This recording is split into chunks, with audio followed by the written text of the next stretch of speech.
अस्सलाम वालेकुम सर, मेरा नाम रावल राम है और मैं आपसे सवाल करना चाहता हूँ कि हमारा मज़हब गलत नहीं है, उसमें गलतियाँ हम लोग करते हैं।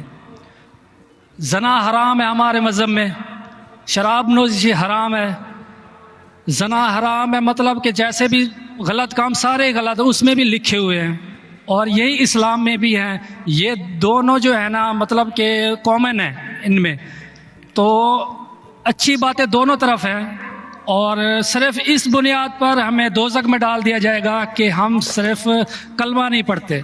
अदरवाइज़ हम लोगों में भी वही चीज़ें हैं, सिर्फ इबादत का तरीका और है। बाकी बस इसका सवाल मैंने जो भाई साहब आपका नाम क्या है?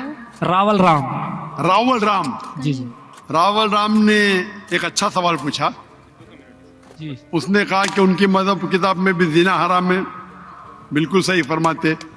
उनकी मजहब में लिखा हुआ है कि शराब हराम है, बिल्कुल सही फरमाते। आपने अगर मेरी तकरीर सुने हिंदुइज्म और इस्लाम में यकसानियत, आपने सुने वो तकरीर को? जी जी अच्छा, वो तकरीर में लिखा है हिंदू मजहब में दो किस्म के किताबें हैं, एक श्रुति और एक स्मृति। श्रुति मतलब वो किताब जो भगवान की तरफ से आती है, भगवान की तरफ से। स्मृति वो किताब जो इंसानों ने लिखी है। श्रुति में आता है वेद एंड उपनिषद, स्मृति में आता है महाभारत, रामायण, भगवत गीता, मनुस्मृति एटसेट्रा।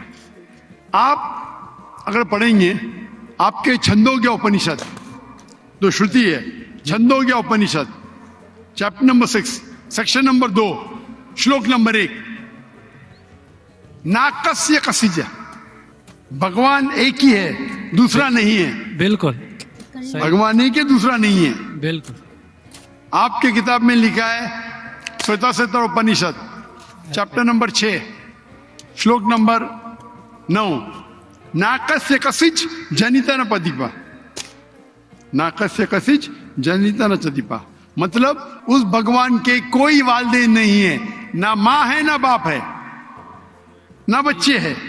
सही लिखा है श्वेताश्वेतर उपनिषद में चैप्टर नंबर 4 श्लोक नंबर 19, न तस्य प्रतिमा अस्ति, प्रतिमा के मानी होती है संस्कृत में अक्स, picture, photo, statue, idol, painting. ना तस्य प्रतिमा अस्ति, उस भगवान की कोई अक्स नहीं, कोई पेंटिंग नहीं, कोई पिक्चर नहीं, कोई फोटो नहीं, कोई स्टैच्यू नहीं, कोई स्कल्पचर नहीं। ये लिखा है यजुर्वेद चैप्टर नंबर 32 श्लोक नंबर 3 में भी, ना तस्य प्रतिमा अस्ति। तो आप अगर भगवान को मानते हैं और भगवान की मूर्ति बनाते हैं तो गलत है। आपके किताब के हिसाब से कुरान मजीद को बाजू रखो, हदीस को बाजू रखो। आप मूर्ति पूजा में मानते हैं भाई साहब? सर, मैं सिर्फ कृष्ण भगवान की मूर्ति पे मानता हूँ, अदरवाइज देवता हैं वो मतलब उन पे सजदा नहीं कर सकते। अच्छा। सिर्फ कृष्ण भगवान को सजदा कर सकते, उसकी मूर्ति भी जायज है। ये कहाँ लिखा है कि कृष्ण भगवान की मूर्ति जायज है? किधर लिखा है? वो सर बताइए। मेरे हिसाब से वो खुदा है हमारा, इसलिए। बराबर, हमारे हिसाब से मैं भी अल्लाह में मानता हूँ, लेकिन अल्लाह की मूर्ति नहीं बना सके वो ही अल्लाह में मानता हूँ। अगर अल्लाह की मूर्ति बना सके तो वो अल्लाह ही नहीं है। वलम यकुल लहु कुफुवन अहद। नारे तकबीर। भाई साहब भाई साहब भाई हमारे गैर मुसलमान भाई मुझसे सवाल पूछ रहे। तकबीर अच्छी बात है, लेकिन अभी सवाल जवाब हो रहा है। तो मेरी दरख्वास्त है कि जब गैर मुसलमान भाई पूछते तो उन्हें डरने लगना चाहिए। उन्हें लगना चाहिए कि आपस में हम भाईचारा है। सही। उनको डरने लगना चाहिए। डरते नहीं माशाल्लाह, लेकिन आप ऐसा मत करो कि वो डर जाए। नहीं नहीं बराबर ना? तो आप डरिए मत भाई साहब, ये खाली तकबीर कह रहे। नहीं सर। तो हमारे हिसाब से जी जी जिस की मूर्ति बना सके वो अल्लाह ही नहीं, और ये वेद में भी लिखेला है। आप इस्कॉन में मानते हैं? सर वो तसव्वुर है, वो हमें भी पता है कि उसमें खुदा नहीं है, वो एक तसव्वुर है। हमारे इसमें खुदा का तसव्वुर करते मूर्ति बनाए तो गलत है। तो यही मैं कहता हूं, आप अपनी किताब का अमल नहीं कर रहे, आप अपनी किताब का सही अमल करेंगे तो आप भी जन्नत में जाएंगे। सही बात है, बिल्कुल। तो कुरान हम में नहीं क्या करते ना, हम सुनिए, अपना मजहब पे सुनिए, मतलब फॉलो नहीं करते सही सुनिए, तरीके सुनिए। से। जी जी, मेरा फॉर्मूला बहुत इजी है। सही।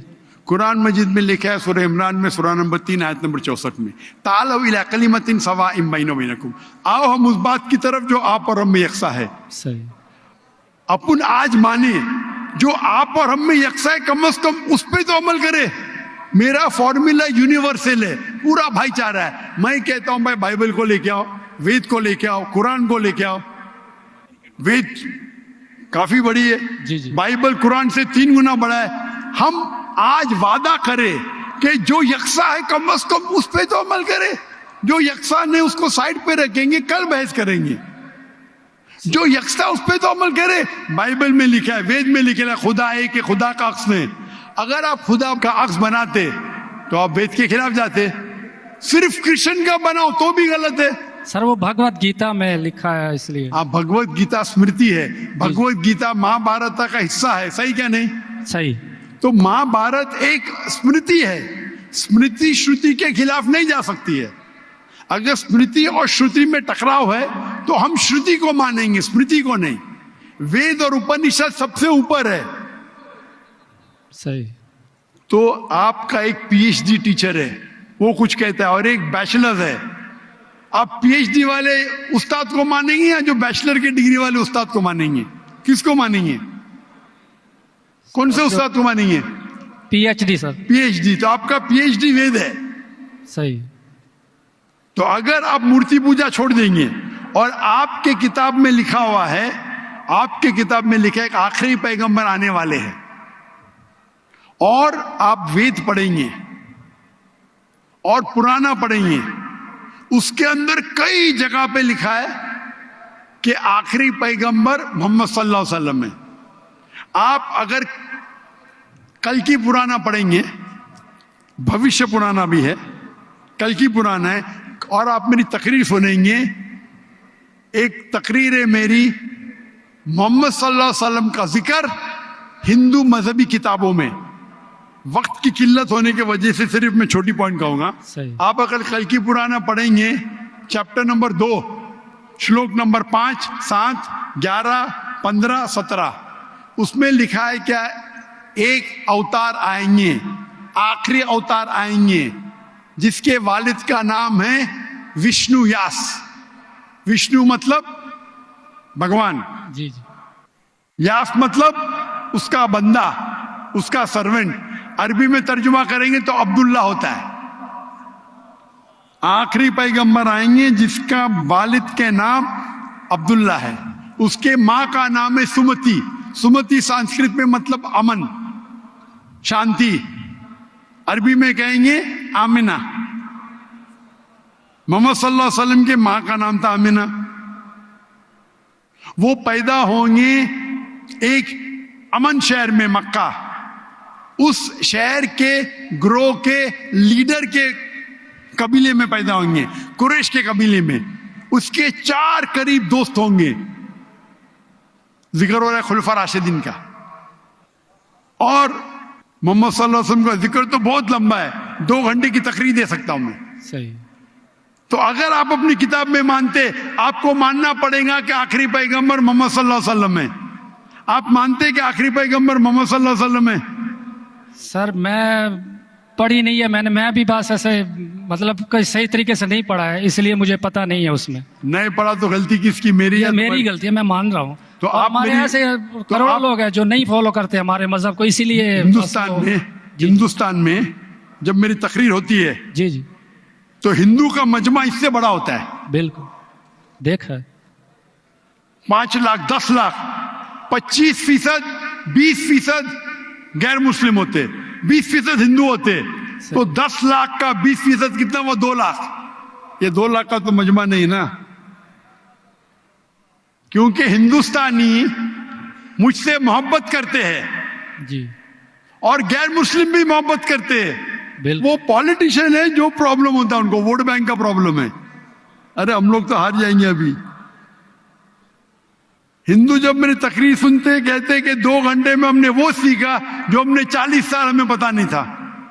सही। अभी जो मैं हवाला दिया, रेफरेंस के साथ आपकी किताब का हवाला दिया, तो आप अगर सच्चे हिंदू है तो आपको मानना पड़ेगा कि एक भगवान है, उस भगवान की मूर्ति नहीं है, उसके आखिरी पैगंबर मोहम्मद सल्लल्लाहु अलैहि वसल्लम है। तो आप अपनी किताब पे अमल करेंगे जी करूँगा। और जो चीज यकसा है कम से कम उस पर तो अमल करो। जो टकराव है वो बाद में, मैं जानता हूं, मैंने तकरीर की है, इसमें लिखा है कि हिंदू मजहबी किताब में लिखेला है शराब पीना हराम है, कुरान में लिखेला है। सही। आपकी मजहबी किताब में यह भी लिखा है कि सुअर का गोश्त खाना हराम है। सही। और आपकी किताब कुरान से सख्त है, उसमें लिखा है कि अगर आप सुअर का गोश्त बेचेंगे तो उल्टे पैर और उल्टे हाथ काटना चाहिए। ये किधर हदीस में नहीं लिखेला है, ना कुरान में लिखेला। आपकी मजहबी किताब मनुस्मृति में लिखा हुआ है कि आप उल्टे हाथ और उल्टे पैर काटो अगर वो सुअर का गोश्त बेचता है तो। सही। तो अगर आप सही हिंदू है, आपकी मजहबी किताब पढ़ो। आपकी मजहबी किताब में लिखा हुआ है कि आखिरी पैगंबर आएंगे और आखिरी पैगाम देंगे। आखिरी पैगंबर मोहम्मद सल्लल्लाहु अलैहि वसल्लम है और आखिरी पैगाम है कुरान मजीद। सही। तो अगर आप सच्चे हिंदू हैं तो आपको कुरान मजीद और मोहम्मद सल्लल्लाहु अलैहि वसल्लम की बात मानना पड़ेगा। आप देखेंगे हिंदुस्तान में हजारों की तादाद में हिंदू इस्लाम कबूल किए। अल्लाह हिदायत दिया, मेरे वजह से ने, अल्लाह ने उन्हें हिदायत दिया। क्या मेरे तकरीर के बाद कई लोग, चाहे मजमे में चाहे घर पे, अल्लाह उन्हें हिदायत दे रहा है। मैं आपसे पूछना चाहता हूं, आप मानते हैं कि अल्लाह के आखिरी नबी मोहम्मद सल्लल्लाहु अलैहि वसल्लम है? सर मैंने अभी देखना है, जाकर पढ़नी है किताब, तो अगर उसमें है तो ठीक है, सही बात है। तो मेरी आपसे दरखास्त है कि आप मेरा वीडियो कैसेट जी। हिंदुइज्म और इस्लाम में यकसानियत देखिए जी। और उसको देखने के बाद अगर कोई सवाल है तो मुझसे पूछिए। अगर आपको यकीन आता है तो हक है, तो मैं आपको दावत देता हूं कि हक का पैगाम को एक्सेप्ट करो और इंशाअल्लाह ये आपके लिए राह नजात बनेंगी इंशाअल्लाह।